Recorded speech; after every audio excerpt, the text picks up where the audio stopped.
ఉదయగిరి పట్టణంలోని ABM church compound ఆవరణలో గుర్తు తెలియని సుమారు 60 ఏళ్లు కలిగిన ఓ వృద్ధుడు పురుగు మందు సేవించి ఆత్మహత్యకు పాల్పడ్డ సంఘటన శనివారం వెలుగు చూసింది. సమాచారం అందుకున్న ఎస్ఐ కర్నాటి ఇంద్రసేనారెడ్డి సంఘటనా స్థలానికి చేరుకొని వివరాలు సేకరిస్తున్నారు.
ఈరోజు అనగా 22/11/2025 ప్రజల ద్వారా రాబడిన సమాచారం మేరకు, అలాగే ఉదయగిరి విఆర్ఓ గారు ఇచ్చిన సమాచారం మేరకు ఈ ఏబిఎం కాంపౌండ్ పిల్లలు ఆడుకునే గ్రౌండ్ పక్కగా కాలువ పక్కగా ఒక వ్యక్తి చనిపోయి ఉన్నాడని తెలిసిన సమాచారం మేరకు ఇక్కడికి రావడం జరిగింది.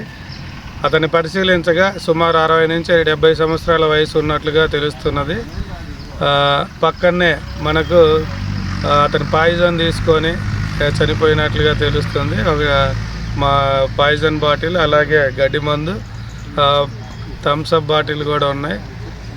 అతని పూర్తి వివరాలు ఇంకా తెలియరాలేదు. ఎవరికైనా అతని వివరాలు తెలిసిన వెంటనే ఉదయగిరి ఎస్ఐ నాకు 9440700002 అనే నెంబర్కు కాల్ చేసి వివరాలు తెలియజేయవలసిందిగా తెలుపుతున్నాం.